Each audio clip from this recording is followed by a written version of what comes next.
Bonjour à tous et bienvenue sur la chaîne de Fouini. Les amis, l'actualité de la boxe, elle est tellement riche en ce moment.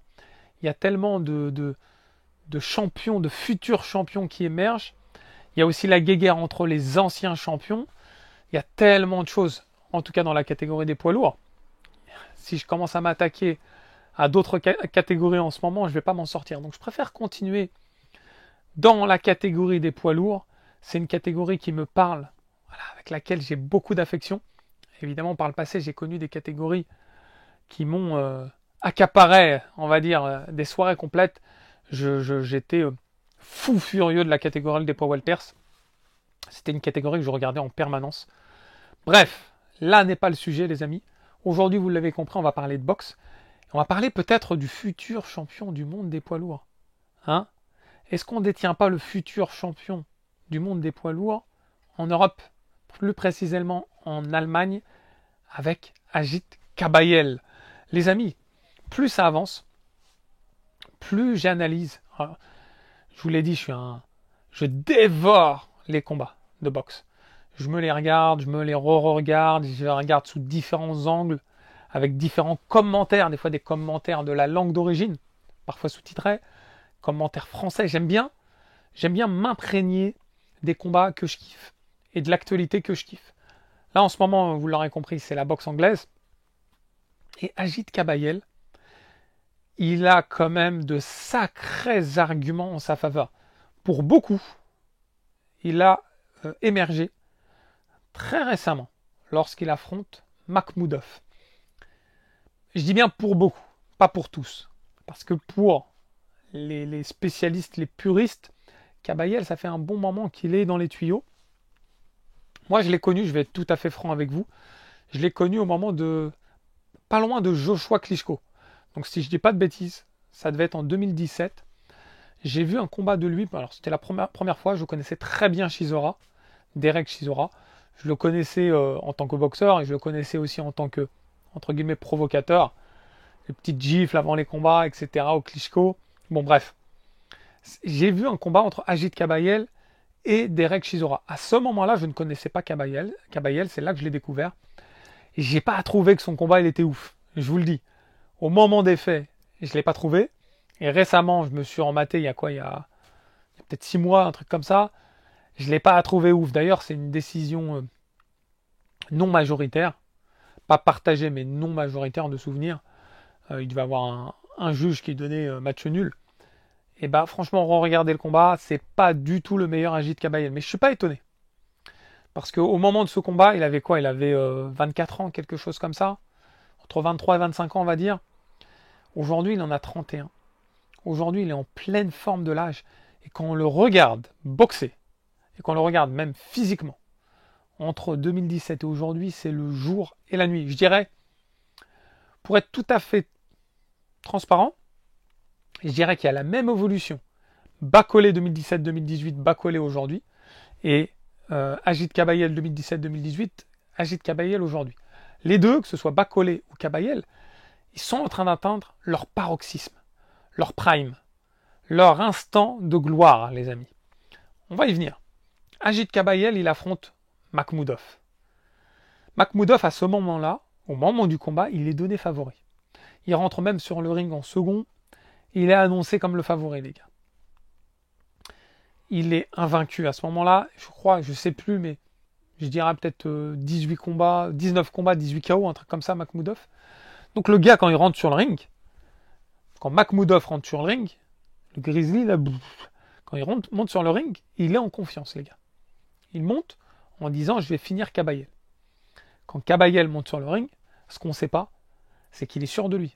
Il est sûr de ses qualités. Et ses qualités, les gars, elles sont vraiment multiples. Je dirais que c'est presque le boxeur aujourd'hui le plus équilibré en termes de technicité, puissance, vitesse, combinaison, etc. Il sait frapper au bon endroit. Il est très intelligent dans sa boxe. Très bon contreur. Il sait mettre la pression également quand il le faut. Excellente endurance. Une bonne puissance. Une puissance, en fait, ce qui est très fort avec lui, c'est qu'il sait le moment où il doit appuyer ses coups. C'est-à-dire que il frappe, il dose sa puissance de frappe à bon escient. Et ça, c'est une lecture de la boxe qui n'est pas donnée à tout le monde. Il n'y en a pas actuellement énormément dans le milieu qui boxe aussi subtilement et intelligemment que lui. C'est pas un monstre de 2 mètres, hein, il fait 1m91. Il est quand même assez baraque. Hein, c'est un gabarit, on va dire, un peu à la Joseph Parker, mais un petit peu plus costaud. C'est une technicité à l'européenne. C'est-à-dire que quand je le vois boxer, je vois un Européen boxer. Ça, c'est vrai. Mais un Européen extrêmement intelligent. Et ça fait plaisir. Alors, ça fait plaisir parce que chez les poids lourds, il n'y en a pas, on va dire, des masses en dehors des Anglais qui brillent. Enfin, faut pas se mentir. En Allemagne, ça date quand même. Les derniers champions allemands, toutes catégories confondues, c'est pas tous les jours qu'on les observe. Donc ça fait plaisir, voilà. Mais ce qui me fait plaisir, c'est qu'Agit Kabayel, il a une belle personnalité, une personnalité attachante, une personnalité intéressante, un physique qui n'est pas forcément un physique de personne qui fait peur. Par contre, le gars, il est efficace sur le ring. Vous voyez, Makhmoudov, il fait un peu peur. On croise Makhmoudov dans la rue, on n'est pas rassuré, les gars. On croise Kabayel, on a envie de le checker, comment ça va, là, c'est un peu ça. Kabayel, quand il affronte Makhmoudov, bon, j'ai vu le combat en direct, c'était une belle soirée boxe à suivre, hein, enfin une journée boxe, parce que ça a commencé tôt, je crois à 18h, puis ça a perduré dans le temps. Et en fait, quand on regarde le combat Kabayel-Makhmoudov, très intelligent Kabayel. C'est-à-dire que déjà ses uppercuts, il les place très bien, et c'est des semi-uppercuts. En fait, c'est pas un uppercut qui va vraiment par le bas, donc c'est un espèce de crochet uppercut très bien positionné, très bien placé, et qui se déclenche souvent après un jab de Makhmoudov. Donc il y a une belle lecture, et surtout une bonne réactivité. Très bon contreur dans les premiers rounds. Il encaisse, il s'en reçoit quand même quelques-unes. Il a une bonne défense, hein, mais il s'en reçoit quand même quelques-unes de Makhmoudov. Il les encaisse sans chouiner, sans rien. Les encaisse sans souci. Bon, on arrive au 4e round, les gars, et là, ça a été une démonstration. Une démonstration de subtilité, de puissance, puisque finalement, il a compris très vite. Donc, Kabayel, il travaille. En fait, il casse très bien la distance. Très, très bien la distance. Il travaille à une certaine distance en combinaison corps-tête, corps-tête. Et en fait, en travaillant sur cette combinaison, il se rend compte qu'en touchant à la tête Makhmoudov, il n'arrive pas à obtenir un gain de cause. Par contre, avec ces combinaisons, que ce soit au ventre, au foie ou à l'estomac, parce qu'il alterne, il arrive à faire mouche. Et on voit, si vous analysez bien le combat, Makhmoudov commençait à bouger, à se tortiller un petit peu. Et évidemment, Agit Kabayel, qui est collé à lui, il se rend compte encore plus que nous. C'est un boxeur qui commence à être sacrément expérimenté. Il insiste. Et en fait, il a gain de cause, donc il a un premier down. Deuxième round, toujours sur des coups au corps. Et il l'achève, toujours au 4e round, sur un 3e down dans le combat, arrêt de l'arbitre. Puisque ça y est, il n'arrive plus à encaisser les coups au corps, Makhmoudov. Il est complètement tétanisé par les coups au corps. Ça m'a presque surpris. Je me suis dit, ouais, je sais que les coups au corps, ça fait des ravages. Je l'ai déjà dit, c'était un peu la stratégie de Joshua contre Usyk de viser le corps. C'était pas une mauvaise stratégie. Il n'a pas réussi à avoir un gain de cause, mais c'était pas une mauvaise stratégie. Là, quand j'ai vu la stratégie de Kabayel, j'étais un peu sceptique en me disant, mais Makhmoudov, il va sacrément les encaisser. Et au lieu de les encaisser longtemps, il va essayer de réagir et de contrer ses coups au corps. Mais j'avais l'impression qu'il était épuisé. Il reculait, il se mettait un peu dans les cordes et il laissait travailler Kabayel en fait. Et ça me surprenait. Ça me surprenait, je pense qu'il était cuit. Et que les coups au corps faisaient vraiment mal. Donc il achève le combat, 4e round. Et par la suite, bon, il y a eu une interview de Makhmoudov une semaine avant son dernier combat qui s'avéra être une punition encore une fois, dans lequel il dit je me suis complètement brisé la main pendant le combat contre Kabayel, alors que je m'en suis pas rendu compte, j'avais pas mal. Par la suite, quand il a fait les radios, etc., bon, il a enlevé son gant, il a vu que c'était gonflé, et par la suite, il s'est rendu compte que c'était vraiment explosé, Et son camp était même surpris en disant mais c'est pas possible, tu devrais te tortiller de douleur. Mais bon, il avait pas mal pendant le combat. En soi, c'est bon, il sous-entend que il dit c'est pour ça que j'avais l'impression de frapper comme pas possible et il n'y avait rien. Je suis pas persuadé, c'est tout un ensemble. Ça s'est peut-être produit, c'est peut-être une excuse valable aussi. Bon, n'empêche qu'il s'est quand même pris les coups au corps, même s'il a la main abîmée. Normalement, il est censé encaisser, reculer. Il y en a qui ont fini des combats, qui ont gagné des combats avec des épaules explosées, avec une main cassée. Il y en a plein. Il y en a plein. Mohamed Ali, il a été jusqu'au bout contre Ken Norton. Il y a quoi? Il y a qui s'est fait péter la mâchoire, Mohamed Ali. Vous imaginez la mâchoire? Dès le premier ou deuxième round, parce qu'il fait que de parler aussi. Il faisait que de parler, c'est vrai que c'est...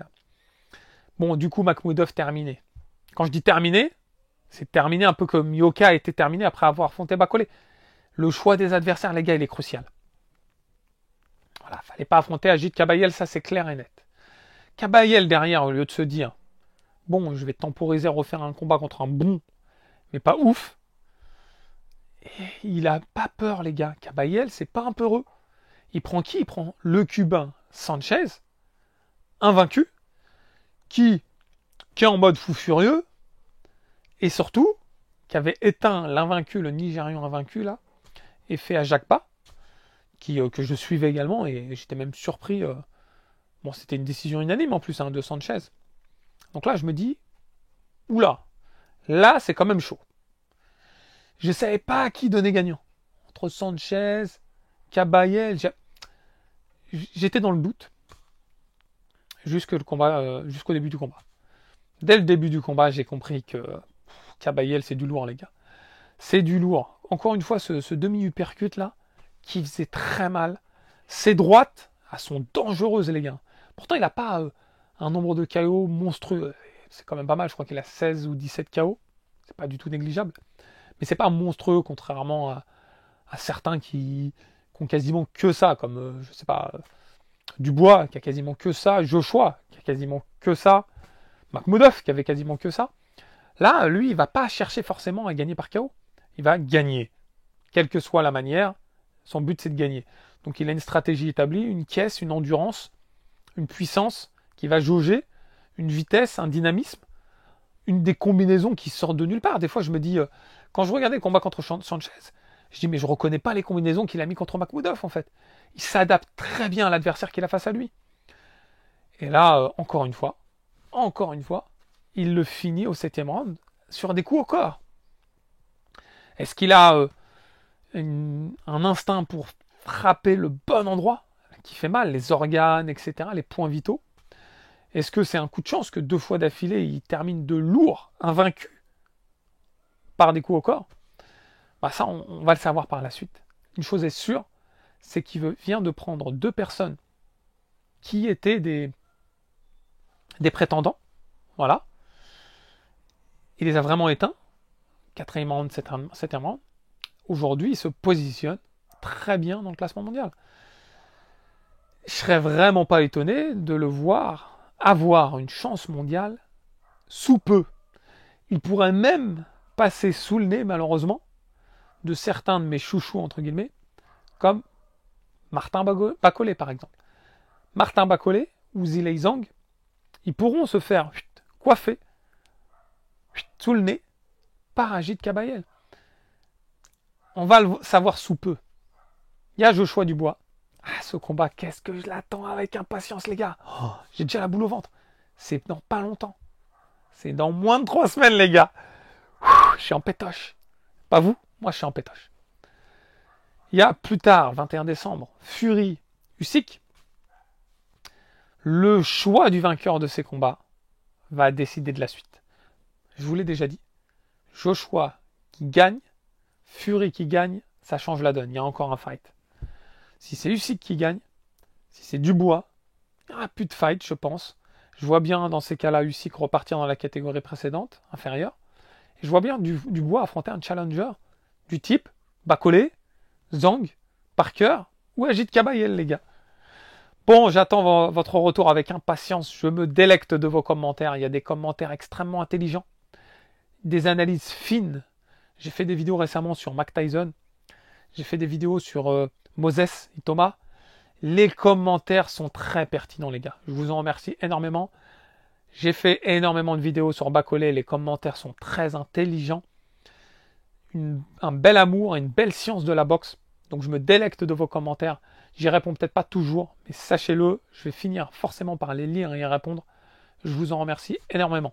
D'ailleurs, si ce n'est pas déjà fait, je vous invite à vous abonner à la chaîne. Les abonnements, c'est essentiel pour moi. De liker également. N'hésitez pas, même si vous n'avez pas eu le temps, de liker les précédentes vidéos. C'est important pour le référencement. En tout cas, je vous remercie énormément. Je prends énormément de plaisir à partager ma passion avec vous. Je vous embrasse et je vous dis à très vite. Ciao, ciao.